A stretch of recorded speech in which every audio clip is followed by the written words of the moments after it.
Bom, a gente já vai começar. Eu queria agradecer a todas vocês por terem participado das aulas até agora. A gente chegou na aula 13 e a nossa penúltima aula. Na próxima já vai ser o encerramento. E hoje a gente vai dar continuidade à discussão da semana passada, que é Políticas Públicas, Educação e Gênero. A professora Lene, ela vai ser a nossa apresentadora, nossa convidada especial hoje. A professora também é coordenadora do programa, do projeto do GLP, e ela vai falar um pouquinho sobre uma pesquisa que ela desenvolveu. E no segundo momento da aula, a gente vai fazer uma rodada que vai ser uma avaliação, porque essa edição do projeto, ela foi a primeira edição, é um projeto piloto, e aí nós queríamos abrir um espaço para que vocês pudessem falar um pouco das impressões de vocês, sobre o que vocês acharam de todo o processo, das oficinas, das aulas, como foi essa experiência, o que vocês gostaram, o que vocês não gostaram e especialmente algumas sugestões para que a gente possa fazer uma segunda edição com as alterações necessárias. Então, nesse primeiro período, a Arlene vai fazer essa apresentação, e aí, no segundo momento, vou convidar todas vocês que estão participando a compartilhar as impressões de vocês. Professora, a gente pode começar? Obrigada, Isa. Obrigada a todos que estão aqui. Obrigada às minhas valorosas bolsistas. Aqui estou vendo Giovana, Sara, Amanda, né? Não sei se eu não estou vendo alguém, mas, enfim, Madu, e todos que não estão aqui, mas que trabalharam para, né, que a gente tivesse um curso desde o início, né? Um curso, um projeto, uma coisa bacana. E assim, eu sei que a gente está, eu falo, olha, não sei vocês estão aqui, eu imagino quem não esteja, né? A gente já está aos pedaços, né? No final de ano, já não está tão inteira, né? Trabalhando, fazendo mil coisas. Então, a gente, enfim, nas confusões que deu aí na semana de trabalho, eu fiquei pensando, poxa, a gente já teve uma excelente aula sobre educação em gênero com as professoras, né? Maria Carlotto e a Selma Rocha, excelentes falas, eu não sei o que vocês acharam, mas eu achei fantásticas. E hoje, nossa ideia sempre foi discutir um pouco sobre uma coisa é como as mulheres estão envolvidas na educação, né? Grande parte da educação básica é tocada por mulheres. Então, tem uma questão importante aí, né? Nós estamos envolvidas de uma forma ou de outra, né? Porque são as mães que muitas vezes se comprometem com a escola, né? Toda a interação com a escola são as mães, muitas vezes, que fazem, então, nas reuniões, nas mediações, né? As professoras são, em grande medida, mulheres, as diretoras, coordenadoras pedagógicas, enfim. É um âmbito que a gente está muito envolvido, mas um outro aspecto da educação que nós... Tem alguém aí... já fechou, microfone aberto. Um outro aspecto da educação que toca muitas mulheres é justamente o aspecto que a gente chama, né, de articulação família e trabalho. Ou seja, como a educação, muitas vezes, apesar de ser um direito das crianças e dos jovens, ela também é uma estratégia para as mulheres poderem trabalhar, poderem ter renda, poderem ter sua autonomia, sua independência, né? Hoje, praticamente, a perspectiva de uma mulher ter uma carreira profissional é bastante grande. Muitas vezes as mulheres não têm carreira profissional ou não investem nisso, não porque não querem, mas porque têm dificuldades, né? Ou às vezes até gostariam de se dedicar aos filhos de forma integral, mas também não têm a possibilidade, precisam trabalhar. Enfim, tem de tudo, mas o trabalho é uma realidade para uma grande parcela das mulheres, né? Hoje, atualmente, a gente tem uma taxa que a gente chama taxa de atividade muito alta, né? Então, é um pouco sobre isso que a gente vai falar, mais especificamente sobre a educação infantil, né? A creche é uma das estratégias de educação mais importantes para as mulheres, porque as crianças depois vão crescendo, elas vão ficando mais fáceis de, enfim, de alguém cuidar, de ter, né? Mas quando é bebê, quando é criança pequena, né? Quando está naquela idade da educação infantil, estudos já mostram isso, é um momento fundamental para as mulheres contar com esse tipo de serviço, né? Para que elas possam trabalhar de forma, né? Possam ir tranquilamente para o trabalho e possam ter o sustento da sua família, seja a primeira ou e única provedora, seja uma família de 2 provedores, né? Quando há a mulher e mais um cônjuge, essa estratégia é fundamental. Então, a luta por creches, historicamente, ela é uma luta muito importante para as mulheres, muito importante. Tanto que foi uma das principais lutas da década de 80, depois da questão da violência contra a mulher, né? Depois daquela questão dos assassinatos de mulheres, que a gente já viu, já falou sobre isso, toda a luta em torno dessa questão. A outra principal luta que começou na década de 80 foi a luta por creches. Só para vocês terem ideia, alguns dados, né, informam que em 1980, devia ser 82, 83, São Paulo, a cidade de São Paulo, tinha aproximadamente 4 creches públicas. 4 creches públicas, né? Era esse o número. Não existia praticamente uma política de creches, uma política em que as mulheres pudessem sair para trabalhar e deixar os filhos numa escola, né? Então, houve toda uma mobilização muito grande ali no bojo daqueles movimentos sociais ali do final da década de 70, início de 80, para justamente fazer com que essas creches fossem construídas. E como houve um ápice desse movimento ali naquele momento, nos próximos anos, dali para frente, centenas de creches vão ser construídas a partir ali do governo Montoro, né? Não por acaso, tem naquele momento criado o Conselho Estadual da Condição Feminina, que é o primeiro conselho que se cria, né, de mulheres. Logo em seguida se cria o Conselho Nacional dos Direitos da Mulher, mas o Conselho Estadual foi o primeiro. Ela foi um espaço importante dentro desse. Hoje a gente, bom, sabe que o Conselho Estadual tem um caráter que pode não ter assim uma força grande, uma importância tão grande, mas naquele momento ele era praticamente uma secretaria de Estado e desenvolvia política para as mulheres.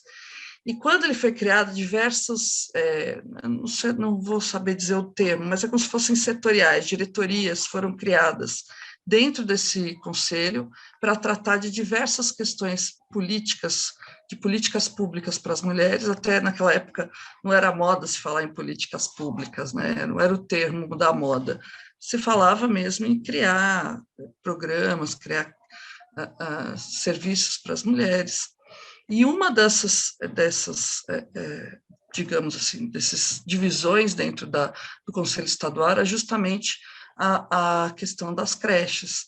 Uma das pessoas que foi coordenadora do movimento de creches em São Paulo foi justamente a Melinha Teles, que eu acho que muitas de vocês conhecem. Infelizmente, ela não pode estar aqui hoje, ela ia gostar muito de ouvir ela sobre esse momento, mas era uma luta bastante grande com a organização nos bairros, né? Havia, primeiramente, como havia uma necessidade muito grande das mulheres trabalharem, havia uma organização de base, começou a fazer creches informais, né?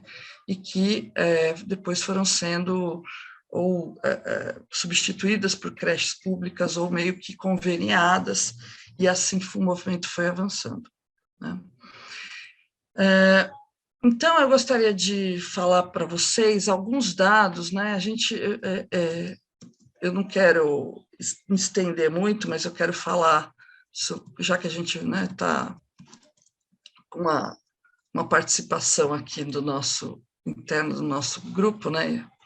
Eu gostaria de falar de alguns dados que eu acho importantíssimo para as mulheres saberem, para todo momento que essa questão vier à tona, a gente ter um pouco de informação de como isso funciona, certo? Deixa eu compartilhar aqui a minha tela. O anfitrião, eu não tenho permissão para compartilhar aqui a minha apresentação. Quem que está de anfitrião hoje? Pronto, Ailene, pode compartilhar. Beleza. Vamos lá. Então, eu fiz uma pequena apresentação que é de um trabalho que eu fiz para um evento, né, que fala justamente dessas questões, né, já há um tempo atrás, e vocês estão vendo aqui, né, primeiramente, essa tabela, eu sei que não é todo mundo que tem o hábito, né, de ver tabela, mas eu vou dizendo para vocês, ó. Eu até separei, porque é um título meio grande de gráfico, título de gráfico é um saco, a gente faz, né? Todas as informações têm que estar lá. Então, o que, que trata esse gráfico? A média de horas semanais no trabalho principal, porque as estatísticas, elas perguntam, você tem trabalho? A pessoa fala, eu trabalho em 2 lugares, né? Isso não é tão comum, às vezes, no Brasil, né? Você tem 2 trabalhos, você tem, às vezes, o trabalho e um bico, né? Mas a ideia de que o trabalho principal é aquele que você, né, tem mais renda, que te ocupa mais tempo, né? Então, aqui estamos falando somente do trabalho principal, só uma questão formal para tornar o dado mais limpo, né? Depois você tem a média de horas em afazeres domésticos, que é uma pergunta que é coletada na PNAD. Quer dizer, o que eles perguntam? Quantas horas por semana você dedica a afazeres domésticos? Afazeres domésticos é isso mesmo que a gente chama de trabalho doméstico. Fazer doméstico é lavar, passar, cozinhar, cuidar de criança, cuidar da manutenção da casa, né? De pessoas deficientes, enfim. E, por fim, a jornada total de trabalho de pessoas com 16 anos ou mais de idade que estejam ocupadas, né, quando a pesquisa foi feita, dividida por sexo. Então, todas as informações estão aqui. Então, a gente e separado por região aqui, né, também faltou essa informação. Então, vamos concentrar aqui, as outras são informações apenas por regiões, que variam um pouco, mas que, enfim, a variação não é tão grande assim.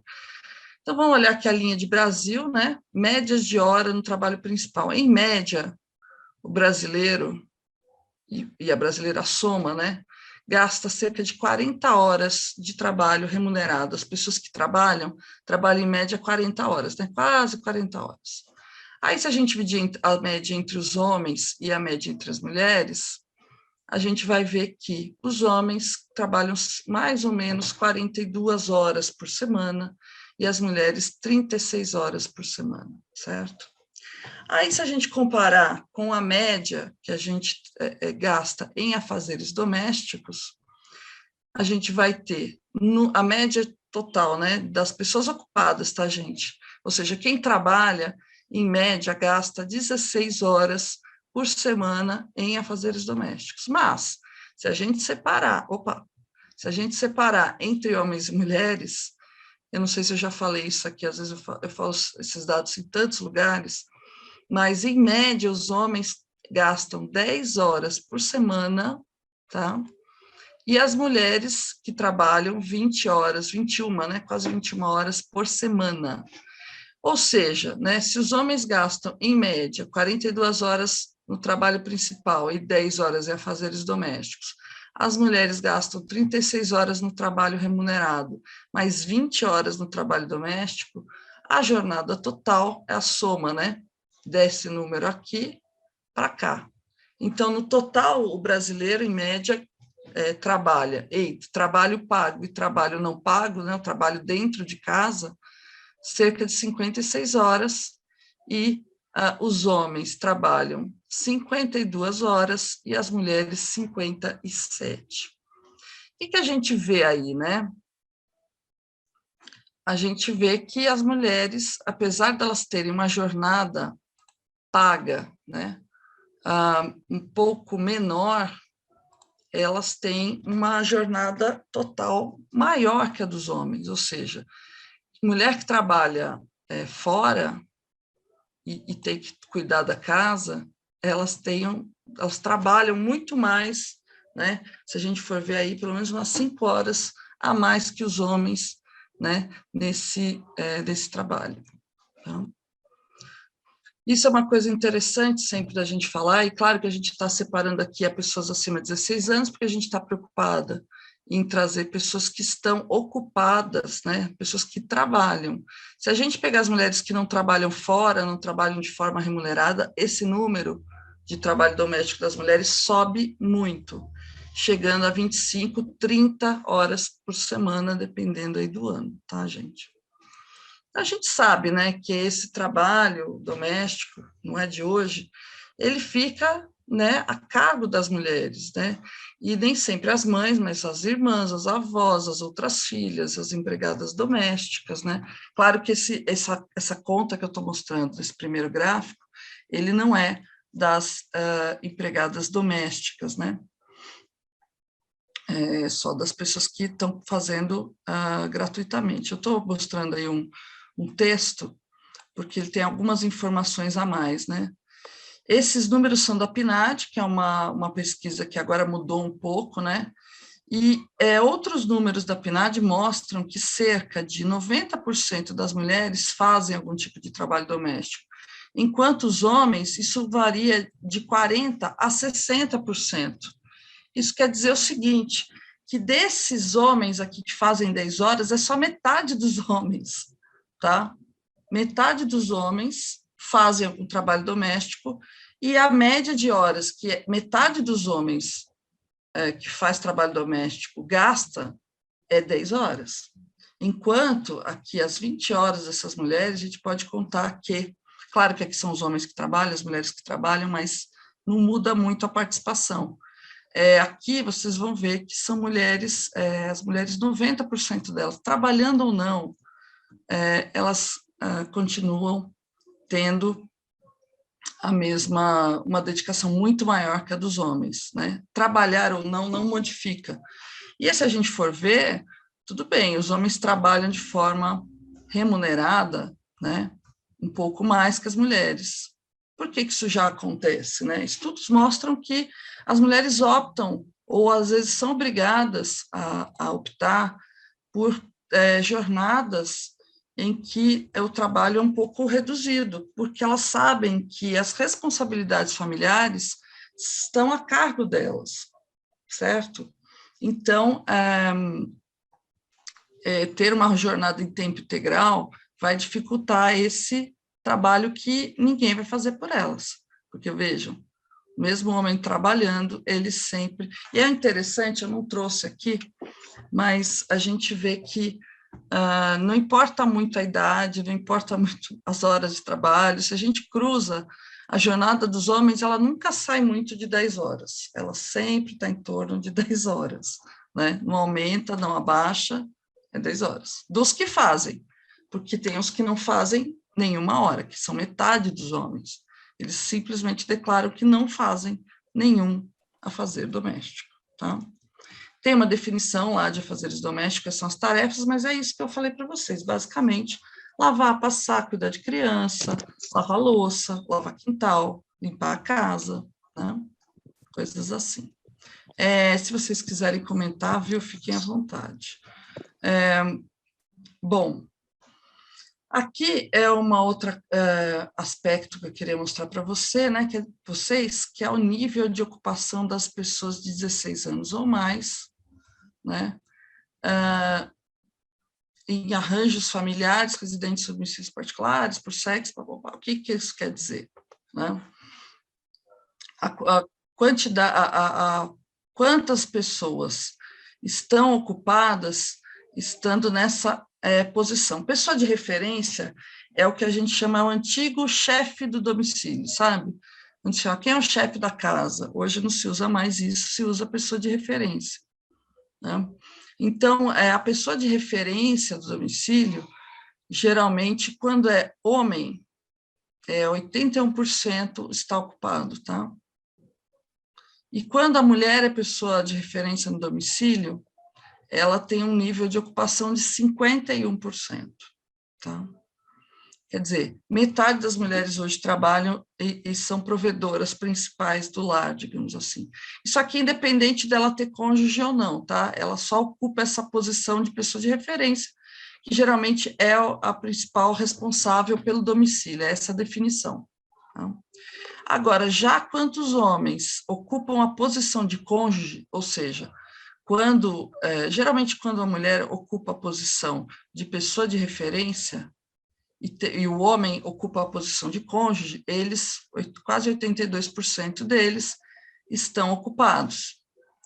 E quando as mulheres ocupam a posição de cônjuge, ou seja, aqui provavelmente tem uma pessoa de referência masculina ou uma outra pessoa de referência, hoje já há possibilidade, mas provavelmente um homem, 52%, quase 53% das cônjuges trabalham. Para que serve esse gráfico? Por que eu trouxe esse gráfico? Isso quer dizer que, independente da mulher ter ou não um homem provendo o domicílio, grande parte delas hoje, né, pelo menos metade delas, já são ocupadas, né? Ou seja, muito provavelmente, independente da mulher ser cônjuge ou não, elas vão precisar trabalhar, porque hoje em dia o custo de vida exige isso. E mesmo a realização das mulheres está ligada a essa questão, né? Então, as mulheres ainda têm essa ocupação ainda um pouco menor que a dos homens, muito provavelmente por causa dos afazeres domésticos, porque tem uma parcela dessas mulheres que não consegue realmente sair para trabalhar ou não deseja. Quando eu digo não deseja, não dá para saber, obviamente, teria que fazer uma pesquisa. Mas muitas delas preferem ficar, né, em casa, e muitas delas falam, bom, não vale a pena para mim sair para trabalhar, sendo que meus filhos têm que ser cuidados, né?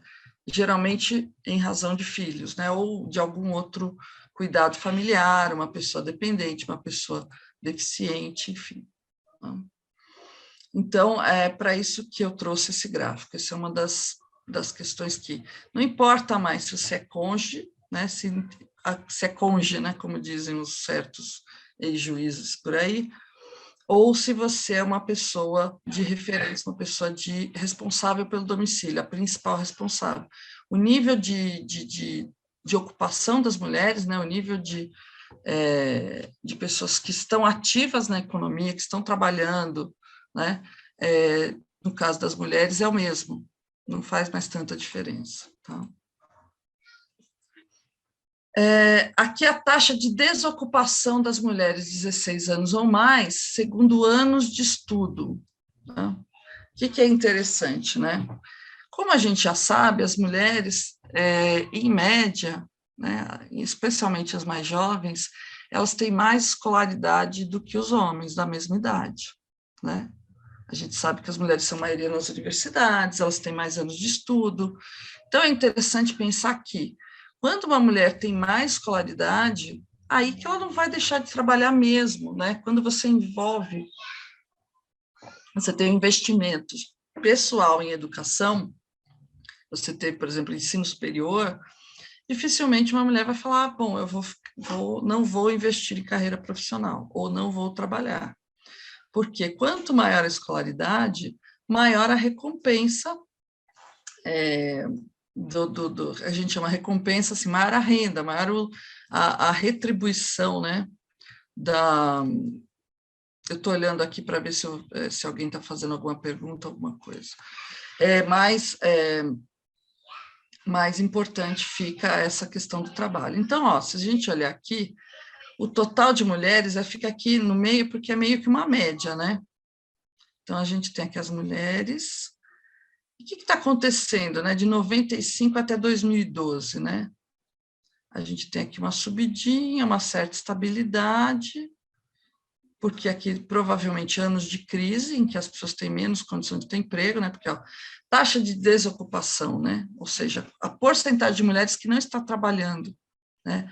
Ela começa aqui em 7%, mais ou menos, ela aumenta, ou seja, as mulheres sem trabalho aumentam, variam um pouco, e começam a cair, tá? Mais uma subida. Isso provavelmente tem a ver com crises econômicas, né? Esses picos, mas aí você tem uma queda consistente, de todas as faixas, na verdade, mas as mulheres em que você tem aqui, mulheres de 12 anos ou mais, com 12 anos ou mais de estudo, que são as mais escolarizadas, é justamente onde essa faixinha verde aqui, ó, é a que tem menos,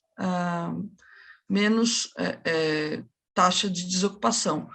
Muito próximo dessa faixa cinza, olha só que curioso, as mulheres de 1 a 4 anos de estudo, ou seja, mulheres com menor escolaridade. Por que isso acontece, hein, gente? Alguém tem algum palpite aí? Vocês vão ver que aqui, ó, é assim, a menores, que é 1 a 4 anos de estudo, a laranjinha é mulheres com menos de 1 ano de estudo, elas têm as menores taxas de desocupação. Porque elas são as que mais precisam trabalhar? Sim, exatamente. Porque o que acontece?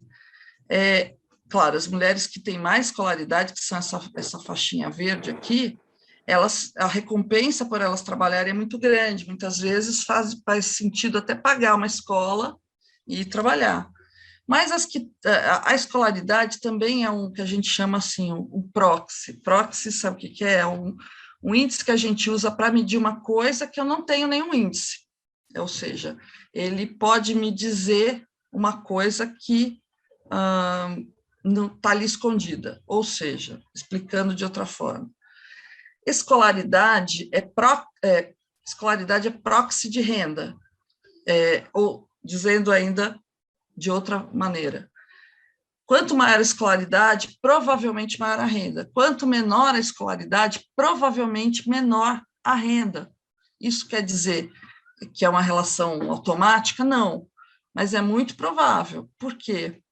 Porque a escolaridade, quanto maior, maior o salário. Obviamente, vão ter aquelas pessoas que não têm escolaridade nenhuma e conseguiu ficar rico, e teve enfim, fez uma jogada incrível, trabalhou e conseguiu ser bem-sucedida no negócio. Por isso que a gente diz que é um proxy, que é um marcador que ter uma relação, mas não é exatamente o mesmo, obviamente. Então, o que a gente está dizendo aqui, né? Ó, as outras têm taxas, né? As outras escolaridades que vão estar num nível médio, né? Têm taxas de ocupação maiores, mas as mulheres que têm mais escolaridade e as que têm menos são as que têm uma taxa de desocupação menor, né? Então, o que a gente vê aqui é que as mulheres, mais uma vez, cada vez mais elas trabalham, cada vez mais elas estão no mercado formal, né? E, obviamente, uma coisa que a gente continua a fazer é ter filhos, né? As mulheres são aquelas que têm a capacidade de reprodução no seu corpo, né? De tal maneira que, curiosamente, essa taxa vem caindo consistentemente há algumas décadas. Em países da Europa, já as taxas de fecundidade por mulher são muito baixas. No Brasil também são muito baixas, já está abaixo de 2 filhos por mulher, o que dizem as demógrafas, já está abaixo da taxa de reposição da população, né? Ou seja, cada pessoa tem que repor a si mesma e digamos, como é necessário 2 gametas para produzir uma pessoa, né? Supostamente você está reproduzindo a si e a pessoa que contribuiu para fazer aquela criança, certo? Então, quando, né, de forma geral, a gente sabe que tem outros processos de fecundidade, hoje tem diversas formas de engravidar, mas o pensamento básico é, bom, uma mulher teve um filho com um homem, ou a partir né, desse homem, se essa mulher tem 2 filhos, ela está repondo esse casal. Então, a população se reproduz, né, continua no mesmo nível. Se as mulheres têm mais de 2 filhos, essa população aumenta, e se elas têm menos de 2 filhos, a população no longo prazo vai reduzir, vai ter um encolhimento, né? E a gente sabe quais são os problemas disso, né? Quanto menos pessoas jovens, é isso que está acontecendo na maior parte dos países do mundo, com exceção aí da África e de alguns países mais empobrecidos, é que as mulheres têm menos de 2 filhos, em média, a população jovem vai diminuindo, a população idosa vai crescendo. Eu vi aí um comentário da pessoa dizendo, daqui a pouco a gente vai ter que pensar em instituições de cuidado de longa permanência. Já estamos precisando, já deveríamos ter começado a pensar em instituições de longa permanência. E o curioso é que, quando eu apresentei esse trabalho, uma das pessoas, né, das estudiosas lá, foi justamente num encontro de demografia, né? E ela disse, mas o problema agora são os velhos, né? Porque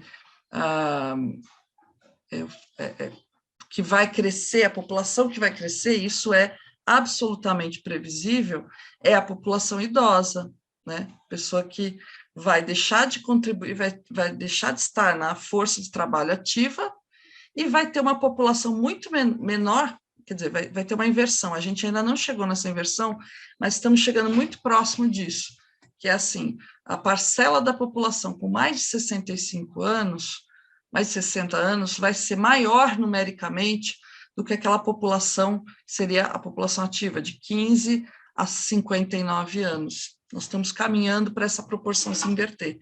Quando essa proporção se inverter, aí a gente vai ter uma série de problemas, né? De previdência, não só de previdência, mas de cuidado, de renda, né? E enfim, de uma série de coisas. Desde a extensão da vida de trabalho para além dos 60 anos, que tem gente que está super bem aos 60 anos, tem gente que não está tão bem, né, de saúde, até uma série de questionamentos né, a partir da previdência, da ideia da contribuição, enfim, a gente sabe as discussões aí. Mas o meu argumento, justamente, quando eu apresentei esse trabalho, falou, mas o problema agora é o velho, porque o demógrafo, a demógrafa, elas pensam na projeção do longo prazo, mas o que eu digo a vocês é que nós ainda não chegamos nem a atender a demanda de creche para as mulheres que vivem hoje. Então, assim, as mulheres estão tendo cada vez menos filhos, porque elas não têm a garantia, dependendo de onde elas moram e tal, que elas vão ter condições de deixar esse filho numa escola para trabalhar, e que elas cada vez mais participam do sustento do seu domicílio, tanto com a parcela de renda, tanto com o trabalho, né? Tanto quando elas são mães solo, né? Tem uma aluna minha que estuda isso, fala que ela não gosta muito da palavra mãe solo, porque ela acha que torna bonitinho, enquanto é uma posição super difícil, né, de se levar. Então, apesar disso tudo, nós ainda não resolvemos a questão tanto da educação infantil, tanto do atendimento dessas mulheres, que, em tese, a educação infantil não é para as mulheres que trabalham, né? A partir de uma grande luta, dessa luta que eu já falei para vocês, que ocorreu na década de 80, houve uma desvinculação da ideia de que a creche é para mães que trabalham. A creche, ou a pré-escola, é para todas as crianças. Todas as crianças têm direito à educação, porque a educação infantil, segundo essa compreensão, ela é fundamental para o desenvolvimento da criança, certo? Então, ela é um direito que todas as crianças deveriam ter. Ele é um direito universal hoje, né, pelas nossas leis, mas ele ainda não atinge todas as crianças, né? Então, por mais que a gente tenha uma necessidade, e já deveriam estar sendo construídas políticas para o cuidado de idosos já hoje, nós já temos essa necessidade, a política por creche ainda não atende todas as crianças, né? Todas as crianças que a mãe, que os pais querem colocar na escola. Vocês devem saber, e depois eu quero ouvir um pouco de vocês, as filas, né, que muitos bairros têm nas instituições que oferecem educação infantil, creche ou pré-escola, né, para crianças agora não é mais 0 a 6, né, é 0 a 5, porque 0 a 6, em tese, está incorporado no ensino fundamental. Como eu disse, esse trabalho tem alguns anos já, mas possivelmente em alguns lugares, até, não sei se todos os municípios já conseguiram incorporar isso também. Eu acho que aqui em Santo André isso já aconteceu, mas em alguns municípios, ele não conseguiu ainda fazer essa transição da pré-escola e incorporar o primeiro ano, né, aos 6 anos, no ensino fundamental. Isso era um processo que estava ainda em andamento quando eu fiz esse trabalho. Tá? Então, esse aqui é um gráfico que eu acho muito interessante, foi uma colega minha que gentilmente ofereceu a mim, que é o seguinte, é um gráfico de 2 dados misturados, né, em que tem os dados que estão na barra e os dados que estão na linha, tá? E o que é isso?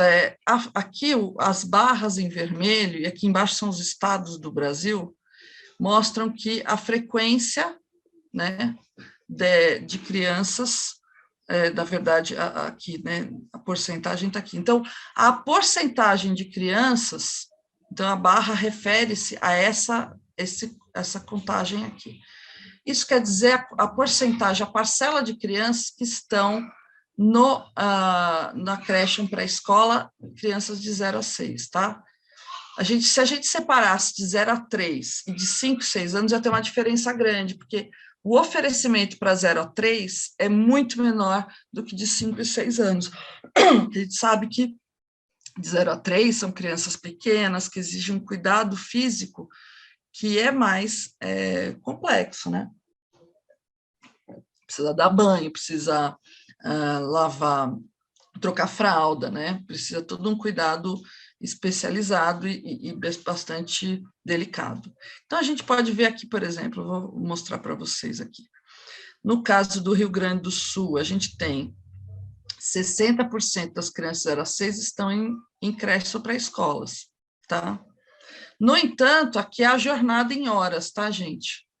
No entanto, as escolas que tem lá de creche pré-escolas oferecem no Rio Grande do Sul, aqui a gente vai ver esse gráfico azul, ó, 8 horas por dia, tá? Então, a gente vê que apenas 60% das crianças estão, mas as que estão, elas têm uma jornada integral de atendimento, tá? Então, o que a gente está vendo aqui? Que a maioria dos estados, eles oferecem meio período, tá? Aqui, ó. Porque a maioria dos estados, a gente vê esse azulzinho, estão oferecendo aqui, ó, 4 horas e meia, 5 horas, 4 horas e meia, 4 horas e pouquinho, e 5 horas. Aqui começa já a ter quase 6 horas, aqui diminui um pouco, e aqui quando a gente vê, por exemplo, o estado de São Paulo, a gente vê um pouquinho mais de 6 horas, isso é uma média, mas porque tem estabelecimentos que oferecem 8, tem estabelecimentos que oferecem 5, 6 horas. Então, na média, ficou aqui. E aqui você tem, ó, quando você vai chegando no sul, você começa a ter né, Paraná, Santa Catarina e Rio Grande do Sul, você tem um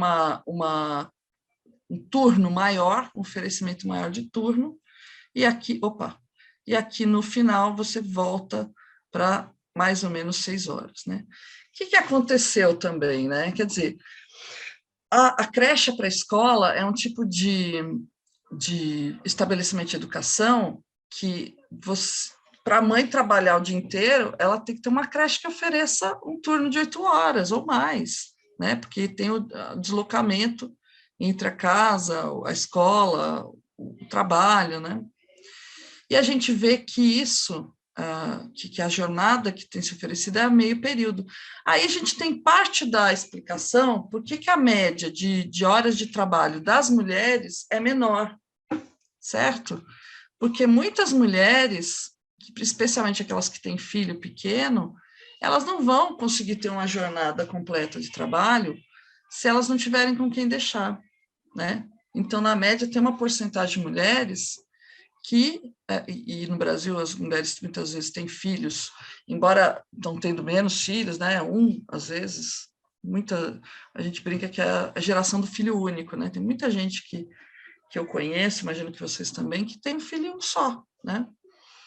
Então, ela vai ter aquele filho, e se ela tiver um outro filho, ela vai ter que entrar nisso de novo, ela vai ter que abdicar de novo jornada de trabalho, vai reduzir a renda do domicílio dela, enfim.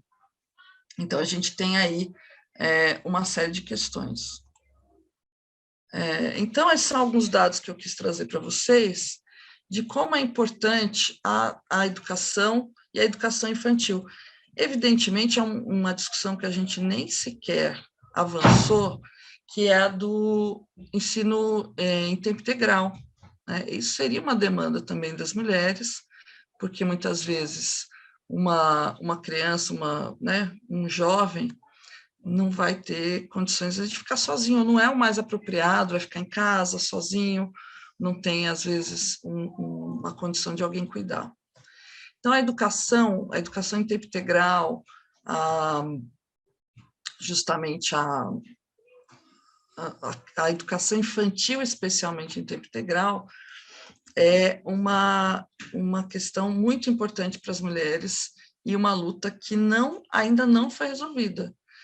Tanto é que a gente ainda tem muitos lugares e muitas lutas sobre a questão de creche, né? Não temos mais um movimento organizado como tinha na época que não tinha nada, mas nós temos muitas reivindicações. Uma delas é um movimento justamente nas universidades, porque a universidade, eu falo isso porque é uma que eu tenho mais proximidade, muitas mulheres na universidade são mães já, né? Na universidade você tem mulheres jovens, mulheres mais velhas, mas se a gente for contar que as mulheres a partir de 18 anos estão lá, tem mulheres de 18, 19, 20, 21 anos, muitas delas já viraram mães. Não existe nenhuma estratégia na maior parte das universidades, e aí estamos falando especialmente das públicas, porque as privadas sequer se sentem na obrigação de pensar nessas questões. As públicas ainda têm um espaço maior para se colocar isso. Elas não têm onde deixar os filhos se elas quiserem estudar. E se elas tiverem que se sustentar, não tem o que fazer. Muitas vezes eu, como professora, já vi várias mães que chegam e levam a criança na sala de aula. E a gente sabe que não é o ideal. A gente não quer tirar a mãe de sala de aula, porque aí você exclui mais ainda. Mas, de fato, existe regramentos que poderiam excluir realmente essa mãe, porque a criança não poderia permanecer num ambiente que não é apropriado para ela, né?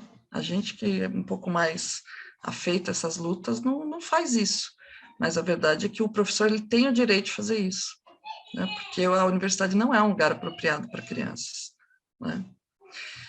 E esse é um conflito, por exemplo, que a gente vê aí nessas questões. Enfim, é isso que eu tinha para trazer para vocês. Eu acho que é importante a gente pensar,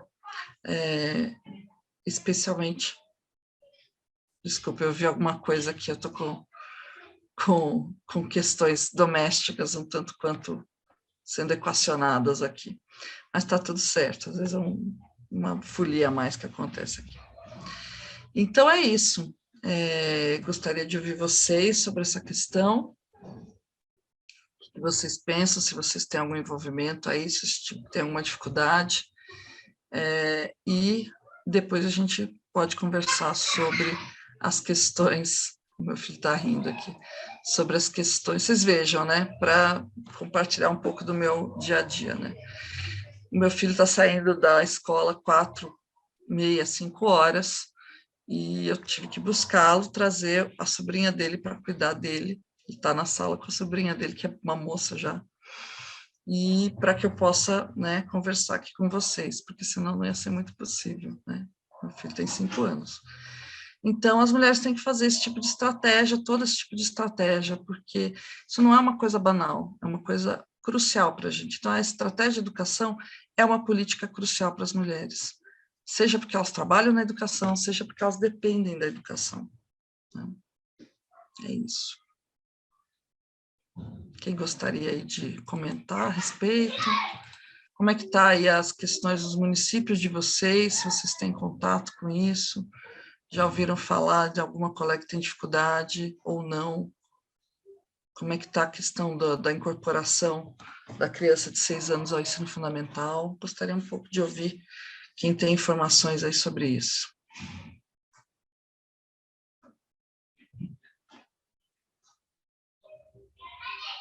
Aquele silêncio constrangedor. A Luciene está inscrita. Luciene, pode Tenho falar. certeza que alguém vai falar alguma coisa. A primeira é mais difícil, né? Então, diga, Luciene. Eu não tenho jeito, toda vez eu sou a primeira, quando eu consigo participar. Então, aqui no município de São Paulo, Arlene, o tempo das creches é de 10 horas, né? A gente tira aquele períodozinho de entrada, de saída, né? Mas efetivamente são 10 horas dentro da escola. Eu já trabalhei em creche, né? E eu só tenho elogios a fazer à Prefeitura de São Paulo com relação à questão da creche. Porque as crianças entram, algumas creches abrem até 6h30 da manhã, né? E elas saem 5 horas da tarde, 6 horas da tarde. Mas o que aconteceu em São Paulo ultimamente? As escolas conveniadas, né? Então, essas escolas conveniadas já têm, apesar de que teriam que seguir o perfil das escolas próprias da prefeitura, elas não têm. Aí a gente fala desde a questão do prédio, até a questão da contratação de professor, da formação, de tudo. Eu não desmereço as conveniadas, mas esse foi uma forma que as prefeituras arrumaram para dar conta desse número excessivo de vagas que você mostrou que não tem criança, né, que não tem vaga. Então, abre-se um prédio lá que nem tem um espaço para horta, não tem um espaço bom para a criança brincar e ficar, tudo parece um depósito, né? E ali é a creche da criança, né? E salve-se quem puder lá dentro. É bem complicado nesse sentido, né? Eu tenho a minha filha, queria trazer esse exemplo, que agora mudou recentemente aqui para a minha cidade, não São Paulo, mas a gente está bem na divisa da Tapicerica da Serra, e ela está com muita dificuldade de achar lugar para minha netinha. Quando acha, a questão da transição é fácil, porque estando na rede é que nem a gente quando marca uma consulta. A primeira consulta é o inferno, mas depois até que você tem um acompanhamento de retorno. Então, quando você consegue entrar na creche, a criança vai para o ensino fundamental e vai para o ensino médio, que a própria prefeitura consegue fazer essa transição.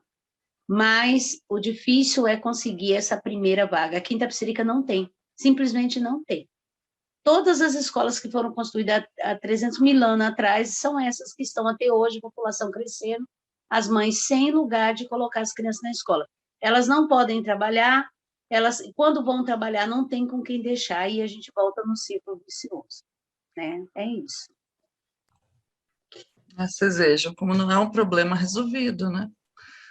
Porque as crianças estão se reduzindo os filhos, tá, mas tem muitos lugares ainda que esse problema não foi atendido, né? E, Luciene, você falou de São Paulo, eu não sei, algum tempo atrás, já faz um tempo que eu fiz essa pesquisa, tinha uma variação enorme em termos de atendimento. Tinham creches que iniciavam 6h30, tem creche que iniciava 7 horas, tinha creche que terminava às 4h30 da tarde, 5h30, 6h30, tinha creches que iam até às 7 horas da noite, né? Eram até tempo integral, mas variava muito. E ainda continua, Arlene, ainda tem muitas creches que até a mãe, ela tem a opção de, se ela não precisa do período da tarde, ir buscar o filho um pouquinho mais cedo, entendeu? Ou não, entrar, né? Algumas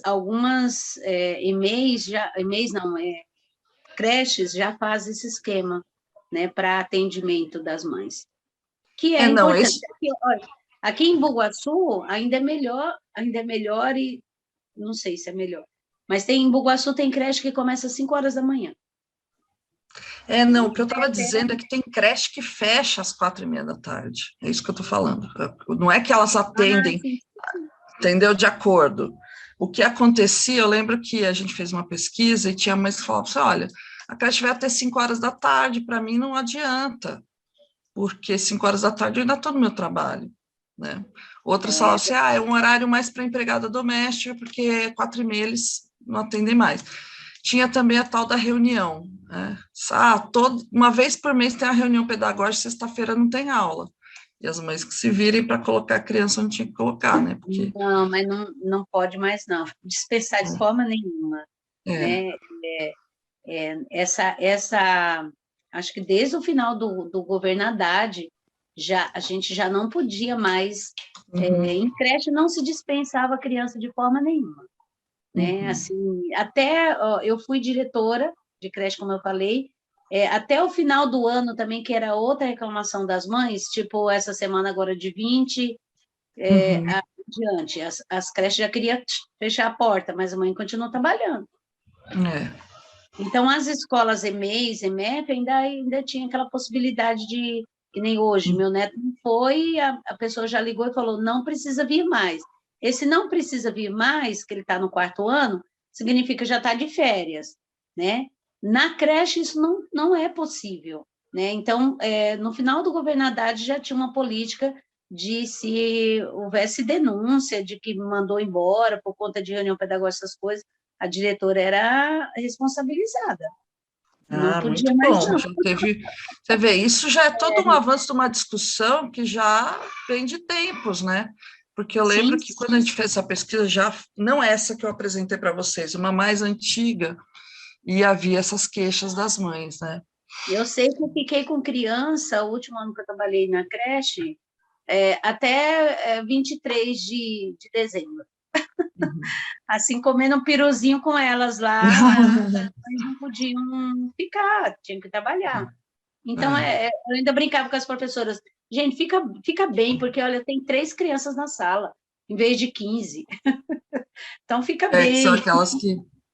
Sim, exatamente. Legal. Por isso que eu gosto de ouvir as informações de vocês, porque a gente já tem uma atualização. Mas você vê, município de São Paulo ainda, município rico, né? Os outros municípios não conseguem acompanhar. O que aconteceu, acho que foi a partir, não sei se de 2009, houve uma lei que estendeu tanto o ensino fundamental a partir dos 6 anos e a escolaridade obrigatória a partir dos 4 anos de idade. Então, o Estado, isso foi gradativamente sendo ampliado. Antes era obrigatório o Estado universalizar o ensino fundamental, os 8 primeiros anos. Depois aumentou para o ensino médio, depois aumentou um pouco para a educação infantil, ali a partir dos 4 anos. Então, muitos municípios, para cumprir essa regra, o que eles fizeram? A gente precisa atender as crianças a partir dos 4 anos, então vamos reduzir turno. Aí reduz o turno e atende mais crianças de 4 anos, né? Isso houve também em muitos municípios houve essa redução de creches que antes eram período integral e passaram a ser período parcial, né? A Isabela e a Jo levantaram a mão. Isa, você levantou a mão? Eu levantei. Eu ia falar uma coisa que a Luciane tinha falado, que quando eu saí da graduação, meu primeiro emprego foi numa conveniada de ensino infantil. E realmente, assim, nenhuma formação. Eu sou formada em História. Na época eu não tinha nem licenciatura. E eles me contrataram como educadora, em vez de professora, né? Porque aí eu não precisava entregar os papéis e tal. E eu assumi uma turma de 3 anos. E foi isso, sem auxiliar, sem nada. Tinha 50 crianças na minha sala. E era um galpão de igreja, assim, tipo, tinha umas salinhas pequenas que a gente cuidava das crianças, e aí o antigo lugar onde eles faziam as missas, eles tiraram só os bancos e era nosso pátio. Mas aí tinha isso também, por exemplo, a gente abria às 7 e fechava às 5:30. Mas tinha que ter, a gente fazia um rodízio, porque tinha que ter uma educadora lá a partir das 5:30, porque a primeira mãe deixava às 5:30, a criança não podia ficar no portão. E a gente ficava até às vezes 8 horas da noite, porque enquanto a mãe não vier buscar, não podia fechar. Era meio isso. E nenhuma das educadoras, tinha uma pedagoga só, como educadora só. O resto era tudo, fez administração, fez história, fez letras. É o famoso, né, depósito de criança, né, que eles chamam, porque a mãe está ali no desespero de ter alguém para ficar com seu filho, né, ela tem que sair para trabalhar, e muitas vezes essas soluções são improvisadas. Olha, eu conheci algumas pessoas da educação infantil, e foi engraçado que eu trabalhei muitos anos na Fundação Carlos Chagas, que é uma fundação muito ligada à educação e tal. E tem um núcleo lá de educação infantil, né? E aí eu fui dar uma palestra para professora de educação infantil da Rede São Paulo, de uma escola pública mesmo, não de uma conveniada. Foi engraçado que eu falei, nossa, mas elas são tão entusiasmadas, são interessadas. Ela falou, o pessoal da educação infantil geralmente é assim, viu, Arlene? Porque o pessoal da educação infantil, pessoal formado mesmo na educação infantil, que gosta de trabalhar na educação infantil, não que você não gostasse, viu, Isa, mas eu entendi, você foi trabalhar, surgiu um trabalho, né? Não, eu gostava, eu fiz pedagogia depois. Ah, então, bom, tudo bem, mas assim, eu quero dizer, dependente de você, né? Mas tem muita gente que vai trabalhar porque está precisando de emprego. Mas a pessoa que se forme e realmente vai para essa área, realmente são pessoas muito aplicadas. É interessante isso, né? Então, se der toda a estrutura, é uma educação que realmente a gente tem profissionais muito valorosos. Mas fica nessa coisa, né? Às vezes, na necessidade, tem esse tipo de coisa. Eu vou te falar uma coisa, a informação que eu tenho, essa é mais atual, de que se a mãe atrasa num determinado horário lá, eles chamam o conselho tutelar, viu? Eles não ficam mais esperando com a mãe, não. Essa é a informação que eu tenho da Prefeitura de São Paulo. Tá? Mas, enfim, eu não vou aqui questionar o profissional, porque também eu fico imaginando, né, como ficar se responsabilizando por uma criança por muitas horas, né? Então, muitas vezes tem essa dificuldade. Passou do horário, conselho tutelar, que se chama agora. Jô. Olá. Então, é incrível, né? Desde que eu me conheço por gente, essa história de não ter escola, de não ter creche, ela é vigente no nosso país, né? Eu falo do nosso país porque eu não conheço os outros. Mas, assim, na verdade, nas cidades mais periféricas, e aí eu estou falando aqui de Mauá, estou falando de Ribeirão, estou falando de Rio Grande da Serra, assim, na verdade, não tem creche mesmo. Você percebe, né, eu até escrevi isso no chat, que assim, são as próprias crianças que cuidam das outras crianças. Por exemplo, eu conheci muitas mães que deixavam seus filhos de 10 anos, suas filhas de 10 anos, cuidando das crianças menores, de 2, de 3, entendeu? E isso é um problema que não está resolvido até hoje, porque eu fico olhando aqui em Mauá, a gente não tem vaga para todas as crianças da cidade, entendeu? Não tem vaga para criança de 1 a 6 anos, não tem berçário, a gente não tem. E, na verdade, eu acho que essa vai ser uma luta eterna. E o que eu percebo é que hoje esse movimento por creches, ele é um pouco esvaziado. Existe uma briga de algumas mães, mas assim, o movimento mesmo por creche, ele não existe mais. E aí fica assim, né? As creches que são da rede pública, então, assim, elas não dão conta mesmo. As creches particulares são depósitos mesmo de crianças, são coisas absurdas. Eu vejo alguns lugares que eu fico imaginando se eu teria coragem de deixar um filho meu num espaço como aquele, mas é a opção que as mães têm. E outras não têm nem essa opção, porque elas não têm como pagar uma creche particular. Então, são as crianças mais velhas que cuidam dos mais novos. Então, eu acredito que essa briga por creche seria uma luta que a gente teria que permanecer com ela. Eu não tenho mais filhos pequenos, mas conheço muitas mães que não têm onde deixar os seus filhos. Isso é uma coisa muito comum. Parece que a gente está falando de algo que algumas mães, não são muitas mães, que não têm ainda onde deixar os seus filhos, que não têm escola. Primeiro, assim, há um desinteresse muito grande na área da educação, né?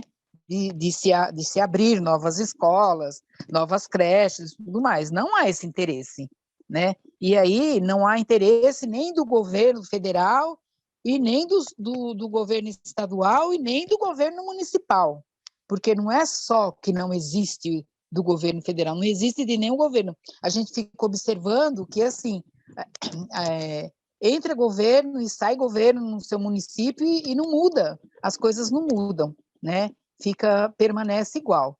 E aí agora eu estou me mudando para uma cidade que eu sei que lá esse problema é pior ainda, que é Rio Grande da Serra.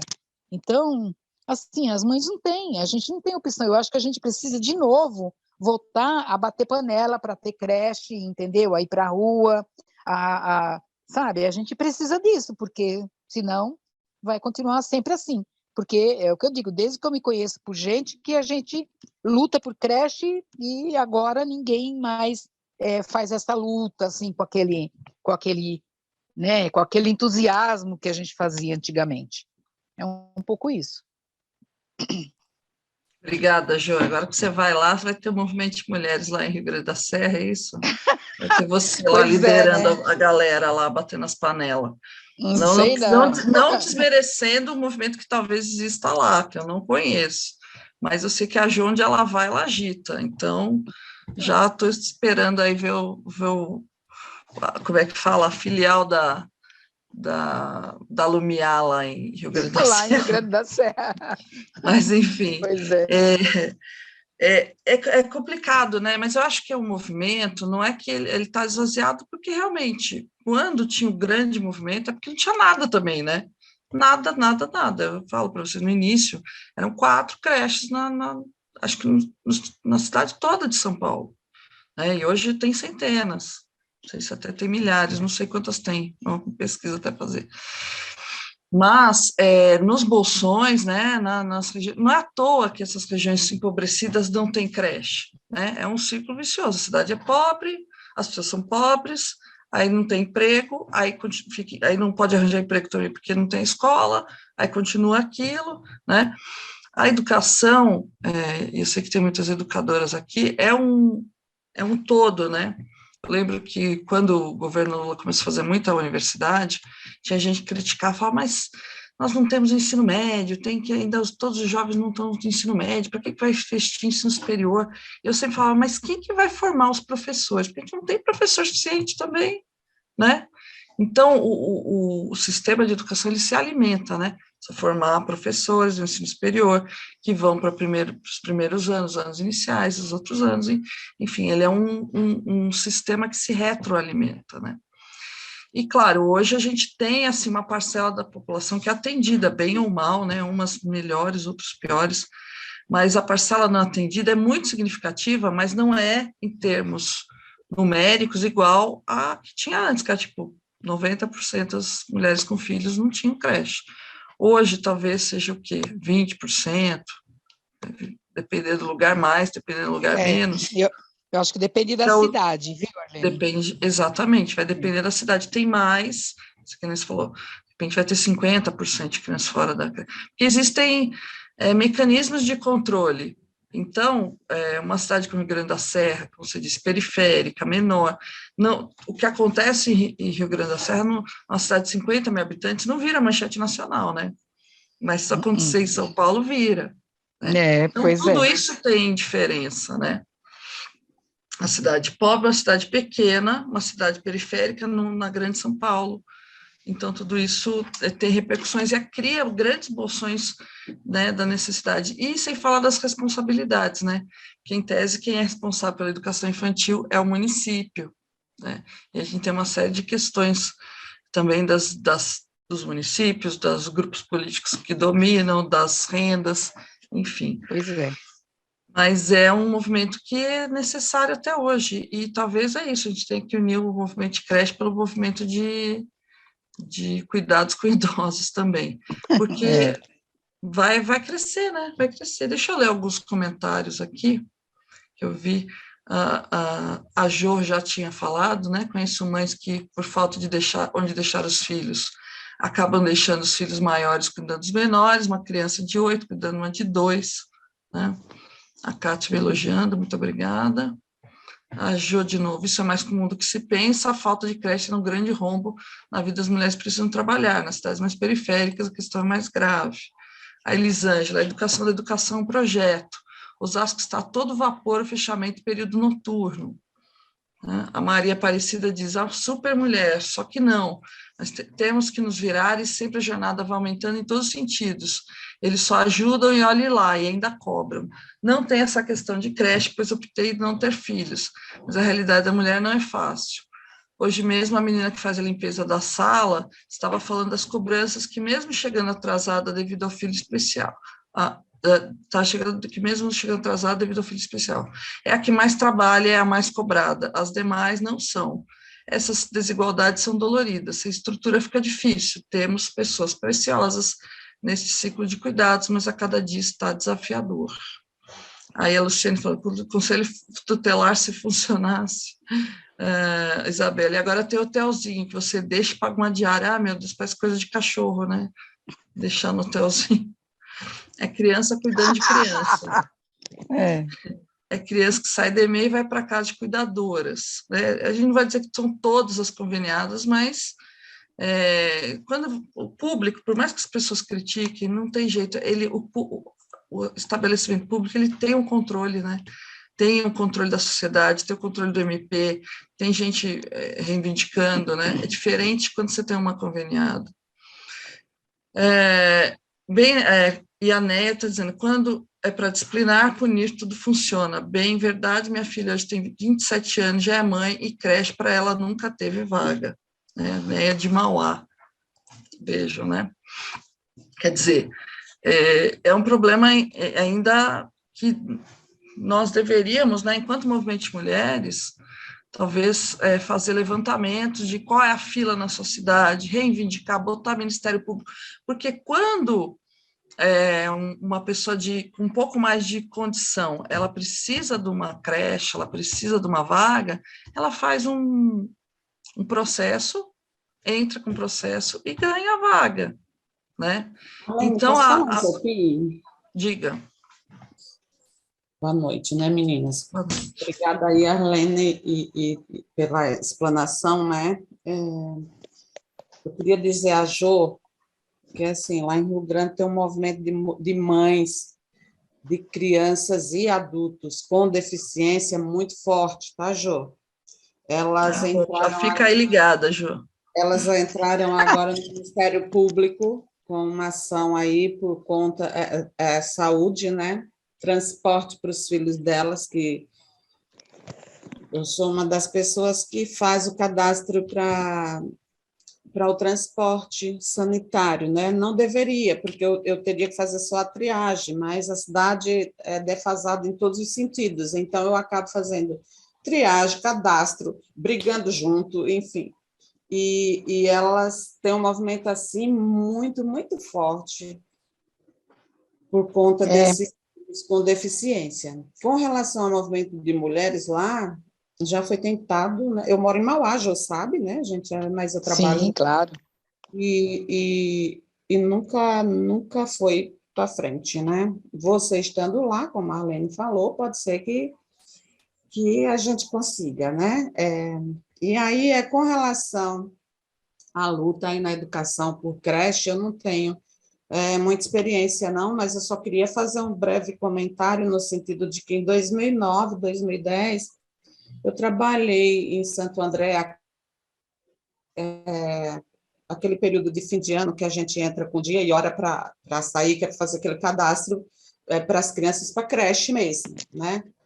E eu fiquei indignada com isso, porque se ela tem direito à creche, por que a gente vai ter que fazer, né, um grupo de assistentes sociais fazer uma análise técnica para se a mãe trabalha, tem prioridade? Isso me revolta, porque todas as crianças têm o mesmo direito.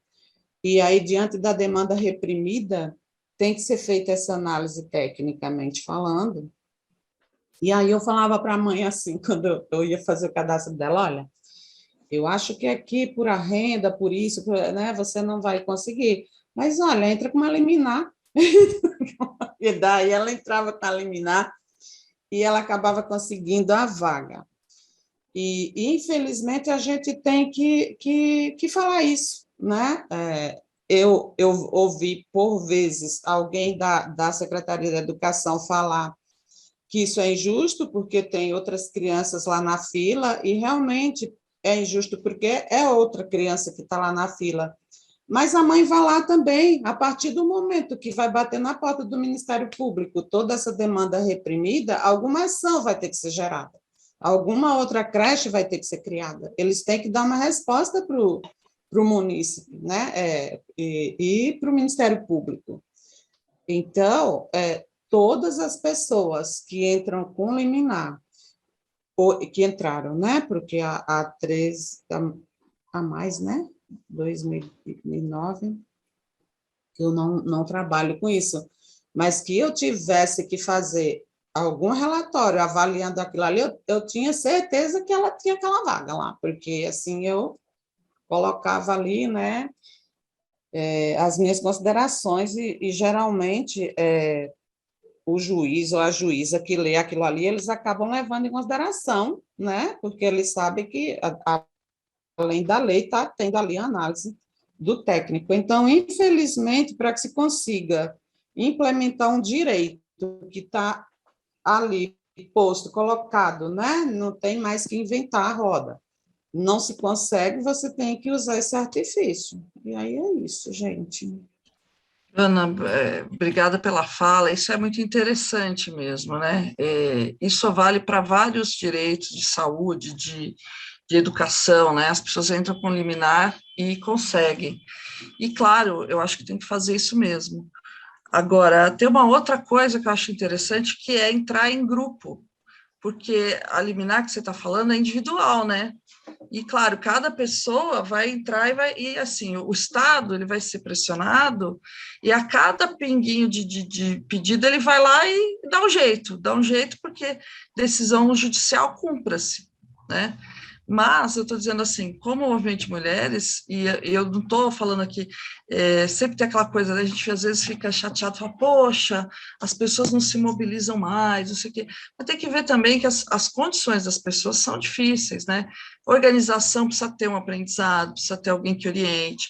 Muitos movimentos sociais tiveram esse estímulo, esse apoio da ditadura militar, teve a igreja apoiando em grande parte, senão não tem, se não tem lugar onde fazer reunião, se não tem uma pessoa que fala, vamos fazer uma reunião, vamos fazer uma ata, vamos fazer... Esse tipo de organização, muitas vezes você não vai à frente, porque, né, fica tudo muito solto. Então, isso é um aprendizado também. Mas ter essa organização e poder falar, olha, tem X vagas, qual a fila de pessoas precisando de creche, de crianças precisando de creche, né? É X. Então, já entra com uma ação coletiva, dizendo, olha, direito difusos.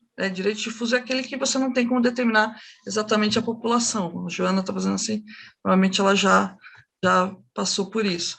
E, sabe, dizer, olha, você precisa fazer X creches com X capacidade, né?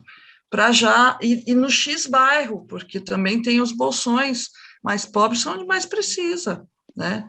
Isso é uma estratégia que talvez a gente tivesse que investir, porque aqui a gente está pensando politicamente, inclusive, né? Como estratégia de participação política, né? Como fazer isso, como entrar, por qual organização, qual órgão que a gente pode mobilizar um Ministério Público, por exemplo, para tratar desses, principalmente nessas cidades onde o problema é muito grave, como a Ju está dizendo aí, Ribeirão, Rio Grande da Serra, Mauá, né? São cidades que você tem que começar a falar, olha, o Estado, a gente sabe que são cidades pobres e que o recurso é escasso, mas tem coisas que são, qual é a prioridade? Tem coisas que são mais importantes que outras, e a gente tem que disputar essa ordem de prioridades. Se a gente não disser que educação infantil é uma coisa prioritária, porque não é só para a mãe que trabalha, né, Joana? Como você estava falando, às vezes a mãe que trabalha, ela precisa mais, ok. Só que às vezes a mulher está deixando de procurar emprego porque não tem creche, está deixando de estudar porque não tem creche, porque ela poderia estudar, conseguir um trabalho melhor, né? Poderia procurar emprego, porque também se você está com a criança, você vai procurar emprego com a criança debaixo do braço, né? Então, tudo isso faz diferença, né? As mulheres também têm que ter o seu tempo, que a gente nunca tem, de se refazer, de se capacitar, né? e de realmente fazer outras coisas que não só o cuidado, que é um negócio que exaure o nosso tempo. Enfim, eu falei que a gente ia fazer uma aula mais curta, mas a gente acaba falando mais que pobre na chuva, ainda mais está chovendo hoje. A Ivone falou, a Néia falou gratidão, a Arlene, a luta continua, e a Ivone falou ótima discussão, tanto a criança quanto a pessoa idosa decide cuidados especiais, principalmente as crianças especiais, autismo. Realmente, um dos grandes problemas aí da política pública é a ausência de política para as pessoas, para as crianças autistas, né? A gente sabe, tem alguns serviços, tem o SER, né? Em Santo André tem o SER, em São Bernardo tem o SER, mas é uma coisa que muitas vezes as pessoas entram com liminar para poder ter, porque elas precisam ter atendimento de psicóloga. Tem o SER 2 também, Ribeirão Pires tem o 4. Ah, é? Legal. Eles têm o SER 4, Rio Grande o 2. Olha só, que são centros especializados de reabilitação, acho que é a sigla, né?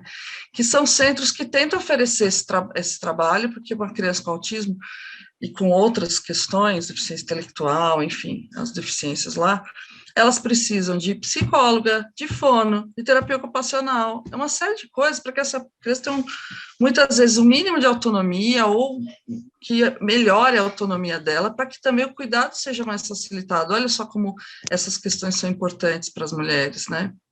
E cada vez mais o Estado tem sido acionado também, por isso que está criando esses CERS, porque muitas vezes as pessoas estão entrando com liminar, e os planos de saúde também, viu, gente? O que mais tem agora, é que tem clínicas que oferecem o trabalho, o tratamento, que já fala assim, você não quer entrar uma liminar com o seu plano de saúde, não? Eles já oferecem o serviço para poder, tem plano aí, eu soube, pagando 10, 20 mil reais por mês em tratamento para criança autista, não? Então, existem essas possibilidades, mas certamente o Estado está sendo pressionado, não só por nós, que a gente é café pequeno, né, mas pelo capital que está tendo que pagar, né, que para quem tem dinheiro, né, o mínimo, para poder fazer esse tratamento que não tem, né, não tem, é uma política pública que ainda não está estruturada, só agora começa a dar os primeiros passos aí dentro do SUS, né. Bom, eu falei que a gente ia fazer uma avaliação, achei que ia sobrar mais tempo, que ia ter só eu falando, mas, como eu disse, eu falo bastante, mas eu gostaria de ouvir vocês. Nós estamos nesse projeto, esse projeto é um projeto que a gente tem muito carinho, todas as pessoas que participaram desse, todas as meninas, eu posso dizer que elas se aplicaram muito porque elas acreditam nesse projeto, mas é um projeto piloto, que a gente ainda está entre erros e acertos, pensando quais as melhores estratégias. Então, seria interessante que vocês, a gente pode retomar isso na última aula também, que vocês dissessem, de repente, o que não funcionou, o que foi legal, quisessem fazer, se vocês quiserem fazer uma avaliação rápida, uma fala de avaliação, em que a gente possa entender para uma próxima edição, o que eu não também descarto, de repente, algumas pessoas dessa edição que quiserem fazer de novo, porque, né, não rolou direito, alguma coisa, né, não tinha tempo, enfim, a gente vai ver ainda como vai ser. A gente não descarta essa participação de quem quiser, mas a gente está pensando também em uma outra edição que a gente pode melhorar.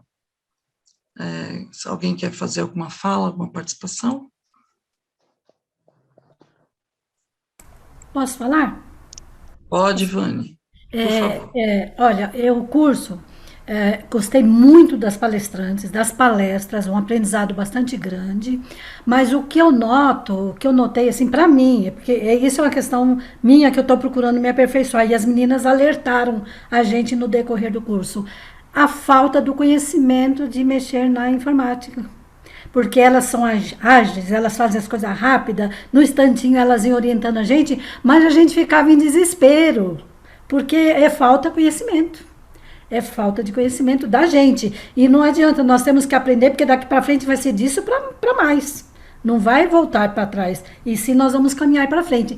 Então, talvez eu estou falando por mim, a minha dificuldade foi mesmo...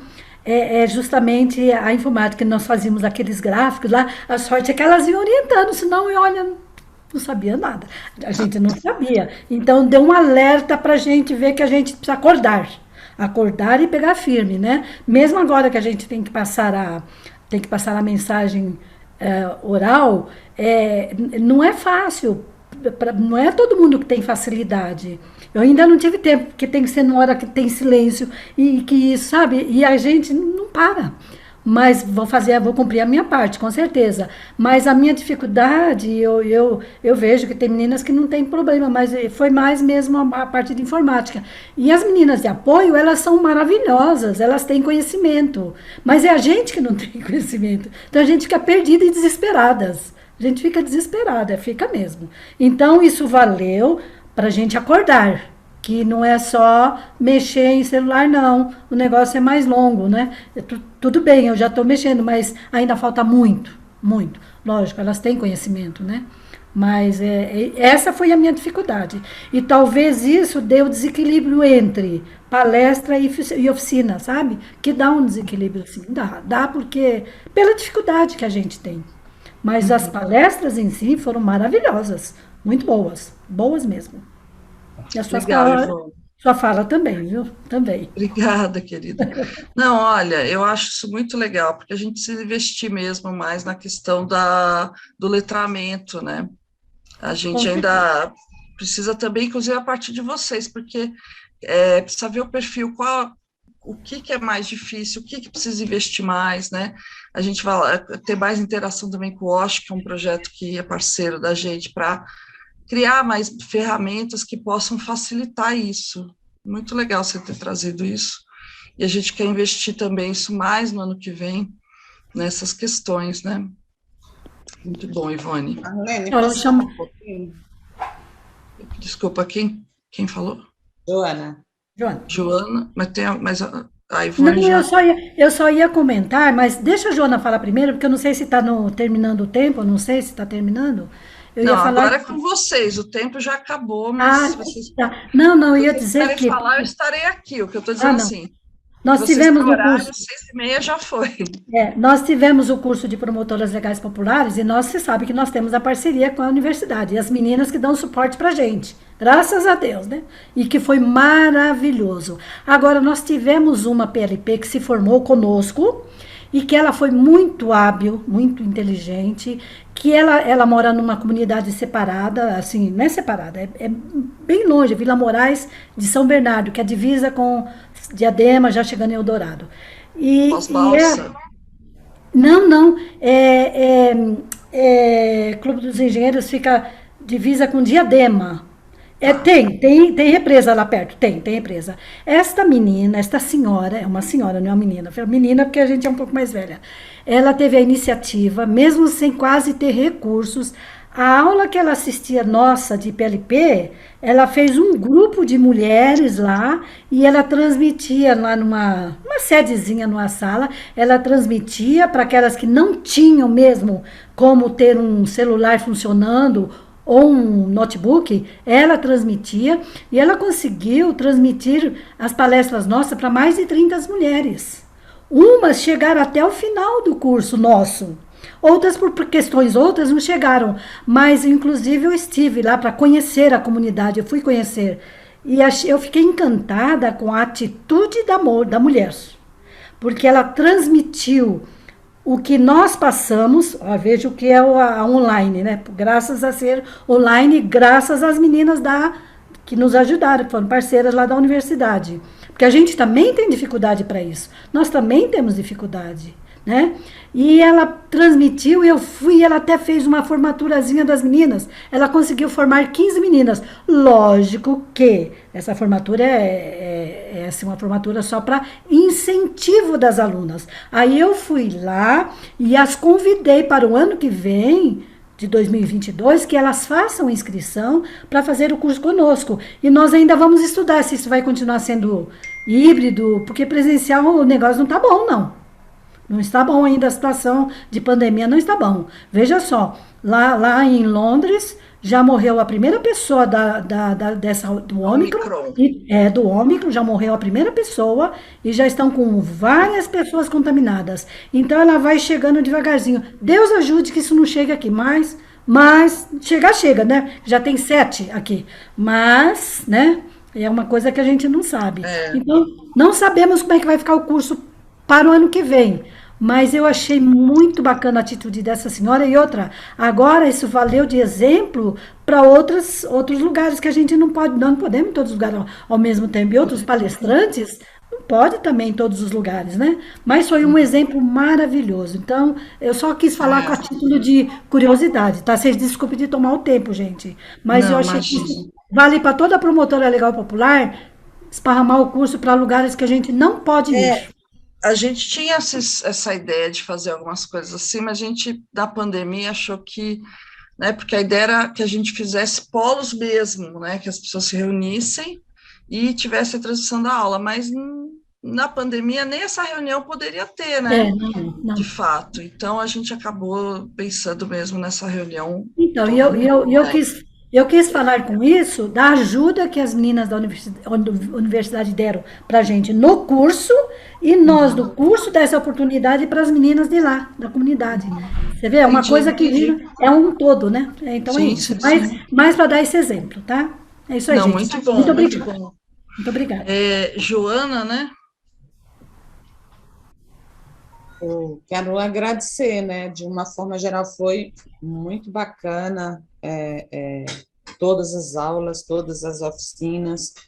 Eu tive mais contato com a Mel, com a Gabi, com a Renata. Então, assim, as meninas, e a Isa, né? Depois, super bacanas, assim, bem receptivas, pacientes, como a Ivone falou, né? Eu e a Ivone tivemos o privilégio de preencher a planilha nas oficinas, e elas, assim, com a maior paciência, Ivone, é assim, Joana. Então, assim, é muito bacana.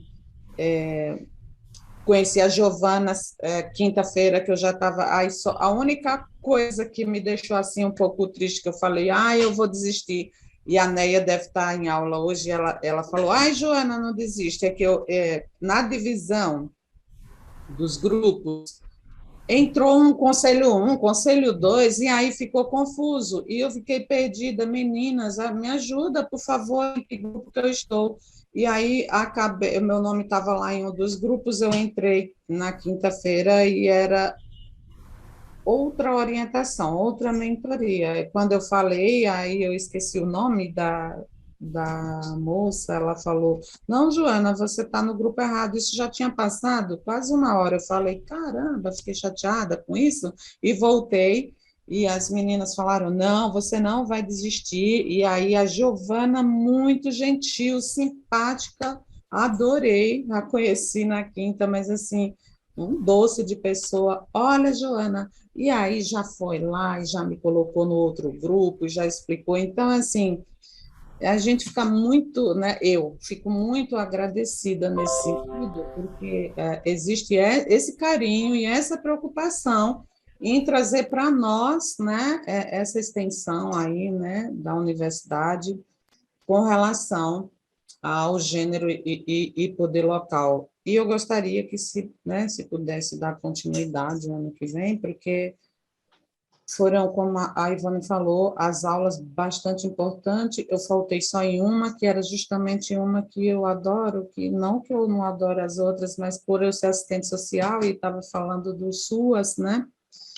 E, assim, os assuntos bastante importantes. E agora vamos torcer aí para esse projeto de intervenção dar tudo certo e até sexta-feira a gente conseguir entregar. Mas a minha recomendação, Alene, seria, se é que pode ser recomendação, não sei, o comentário, seria que fosse colocado, como vinha sendo colocado nos e-mails, os links das aulas, né, pelo menos de manhã do dia, e assim também das oficinas, né? Ou no e-mail, ou no grupo, para que não ocorresse assim, chegar o momento de entrar e a gente ficar Encontro, né? isso, seria isso, mas aí a outra coisa para reclamar, não tenho, só agradecer. Muito obrigada mesmo, tá? Parabéns. Imagina, imagina. Não, é que a gente nem encara como reclamação, né? A gente tem que aprender com o que não deu certo, né? A Jo está sem microfone, não sei se quer falar, Eu com o queria microfone fazer ativado. queria fazer um comentário. Tem alguém na minha frente? Eu acho que não. Alguém mais levantou a Não. mão? Acho que não. Então, eu queria falar o seguinte, cara, eu achei fantástico esses encontros, assim, sabe? Para mim foi bem difícil, porque eu tô com uma vida bem atribulada, louca de pedra, mas assim, teve uma aula que foi numa segunda-feira com esqueci o nome, cabeça de velho, já não lembro, mas que falava da questão da Segunda-feira foram saúde. todas, viu, Jô? Mas tudo bem. Não, mas eu digo assim, que falou da questão da saúde, como que é o nome dela? Cara, ela me chamou a atenção, assim, para uma coisa que eu falei, poxa, de repente é algo que a gente pode trabalhar nessa questão da saúde.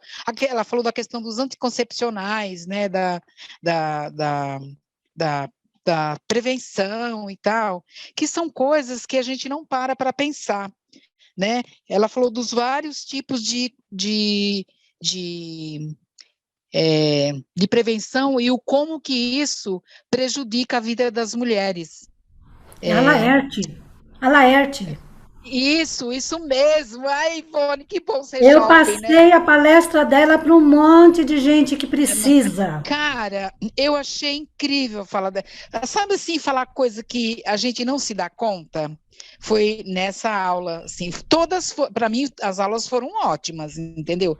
Mas esse dia, inclusive, me deixou assim pensando, né? Porque eu estava falando, pô, juntar um monte de coisa, né? Essa questão da alimentação das mulheres, como que as mulheres se alimentam, né? Pensar nessa questão da saúde mesmo, como que como as mulheres podem pensar numa prevenção menos que prejudique menos, entendeu? Então, assim, foi algo que me deixou fascinada, aquela aula, mas todas, né? Mas sempre tem uma que a gente acaba, como se diz, se identificando mais.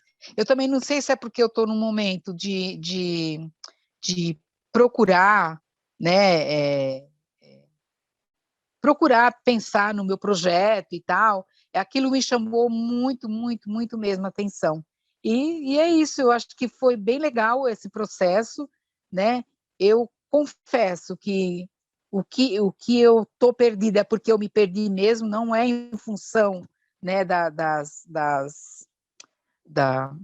meninas, elas foram ótimas, ótimas mesmo, entendeu? E assim, e fico feliz de ouvir você dizer que, na verdade, isso vai ter uma continuidade, porque eu acho que isso é muito importante, isso é muito importante. Eu não sei se eu vou conseguir escrever até segunda-feira, eu estou bem perdida, final de ano eu estou louca, mas assim, se tiver outra, eu quero participar. Eu quero participar. Mas assim, sabe, me deixou assim com uma pulga atrás da orelha essa aula da Laerte, entendeu?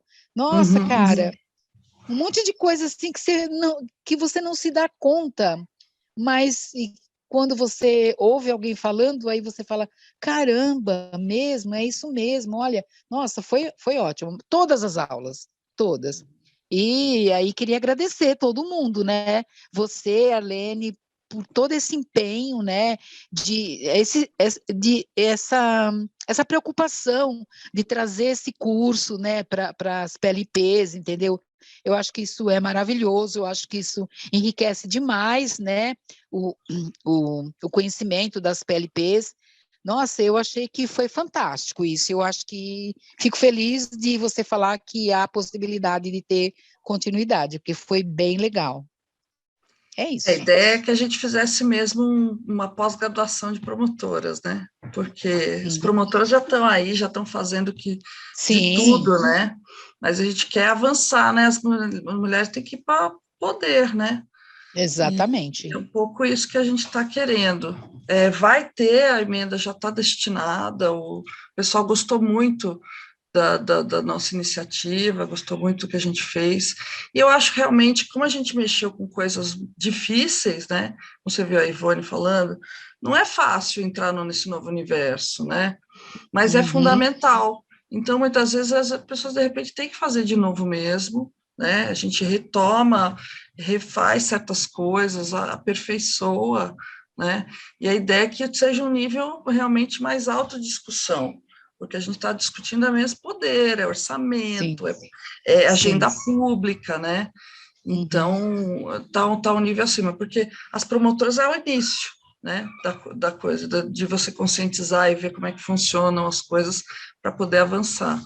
Agora, quanto a mim, eu só tive a ideia mesmo, porque eu posso dizer que quem tocou mesmo isso aqui foram as meninas. Então, assim, elas não é que elas botaram minhas ideias iniciais em ação, não, elas eram muito além, porque minhas ideias eram uma coisa básica. E elas foram inventando, no bom sentido, né? Roteiros, formas de organizar as aulas, novas palestras, novos perfis de pessoas, né? Essa coisa da mentoria também, a gente viu que a questão da oficina estava ficando um pouco desgastante. Então vamos tentar outro formato, porque a gente está tentando também acertar e ver qual que... Talvez, essa mentoria talvez seja um formato melhor para o ano que vem, que a gente possa ter mais tempo para fazer, por isso que a gente está testando um espaço curto, mas ano que vem então a gente faça um espaço maior. Então, tudo isso é muito importante para a gente. Eu espero que a gente tenha, inclusive ano que vem, por ser ano de eleição, a gente quer que o pessoal que tenha uma vontade continue, porque aí, quem sabe, já chega no ano que vem super afiada para... Aí eu quero concordar ali com a Ivone, da nossa... E aí, Ivone, você tem aqui uma parceira da inabilidade tecnológica. Cara, como eu sou péssima. E eu preciso aprender, porque a gente ficou perdida em alguns momentos mesmo do curso, por falta por nossa ignorância na parte tecnológica, né? A gente entende bastante de outras partes, mas essa ficou a desejar. Eu mesmo me senti assim, me senti muito... Não fala assim, eu sou péssima, né? Não, mas eu sou. Não, mas você... Cada geração dessas meninas, elas já nascem dentro do computador, praticamente. Meu filho já pode botar a cara no celular todo dia. E não é mas eu sou muito ruim. Entendeu? Então, cara, isso não dá para comparar, e também não dá, né? A gente... Tem que vir com vagar, e eu vou dizer para vocês, Jo, que não sou uma pessoa que tem interesse em tecnologia, eu gosto, eu levo um baile dessas meninas, não sei nada perto delas, entendeu? Aprendi um monte de coisas também. Então, assim, eu digo para você que é muito rápido, né? Então, a gente vai aprender o básico, não precisa ficar se incomodando, a gente não vai chegar no nível delas, com certeza, entendeu? Não, eu vou aprender, com certeza. Mas a gente tem que aprender algumas coisas e vamos aprender, né? Eu queria só falar também um comentário aí que teve no bate-papo, né? A Maria Aparecida falou: aprendizado ímpar, agregou muito. Os bárbaros chegaram aqui, gente. Vem cá, vai dar um oi, vem. Vem dar um oi aqui, que meu filho... Chega uma hora que ele fala: chega, mamãe. Eu quero entrar, eu quero aparecer, olha só. Oi, Miguel! Oi, Miguelito! Fala oi. Oi! Tá vendo? Tá ele aqui, ó. Vem cá, quer dar um oi também? Essa aqui é a sobrinha dele, olha para vocês verem. Ele é o tio e ela é a sobrinha. Oi! Olha oi, que sobrinha! Oi, sobrinha! E agora você vai lá? Miguelito, eu tô com saudade de você. Lembra da Joja? Não tá aparecendo, mas é aquela que levou a gente pra praia. Você lembra dela, né? Sim. Então, vai lá com a... Vamos no cavalinho? Com a Laurinha, que a gente já sai daqui, tá bom? Beijo. Muito bem. A gente tem que satisfazer um certo, né, momento, senão ele fica chateado, aí não tem mais paz ninguém. Então, a Laerte foi maravilhosa mesmo, né? E... aprendizado ímpar, agregou muito, as meninas sempre educadas, dispostas a auxiliar, amei, porém não consegui me dedicar como queria, ainda estou enroscada nas atividades, mas vou concluir. Queria que tivesse mais interação entre as participantes, mas entendo que estamos todas numa correria só, quero estar na próxima também, gratidão. Exatamente, a mentoria foi importante, mas o tempo foi curto, a troca foi pouca, preciso melhorar. Olha, então é isso, gente. Que bom que vocês gostaram. Eu acho que isso vai ser uma nova frente, a gente vai, né? Vamos tentar melhorar aí para a próxima edição e vamos retomar, porque é realmente um conteúdo bastante complexo, apesar de que vocês já são, muitas de vocês militantes, já são pessoas que estão aí. Pô, a Ju está falando que, poxa, eu nunca tinha pensado nisso. Para mim, é uma pessoa, né, com a trajetória da Ju, falou uma coisa que ela nunca tinha pensado, a gente está no caminho certo, né? A gente está chegando nesse nível, que é que a gente quer chegar mesmo.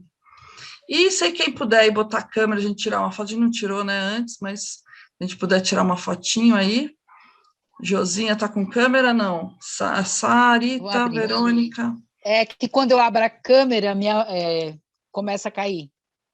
Mas é só para tirar fotinho, fica quietinho aí. Com a...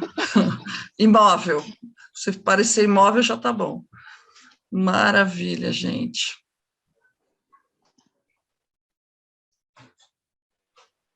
Muito bom, obrigada, gente. Então, Obrigada, temos mais Gente, um só encontro aí. Para Diga. falar, essa semana ainda tem um encontro de mentoria, tá? Para quem achou que era pouco, vai ter mais um. Então, não se esqueçam. Ai, vai ter dos conselhos, pelo amor de Deus. Oi? Vai ter o quê? É a Verônica, eu quero dos conselhos, porque justamente nos dias que teve a mentoria, eu estava trabalhando, não consegui conciliar. Mas tem de conselho na quinta e na sexta. Maravilha. Ótimo, então, gente. Muito bom estar aqui com vocês. E próxima aula é a última. Saudades, mas todo mundo também está já cansadinho, precisa terminar. A gente até foi longe demais. E nos encontramos. Espero ver vocês semana que vem ainda. Beijos. Beijo, tchau. Beijo, gratidão. Valeu.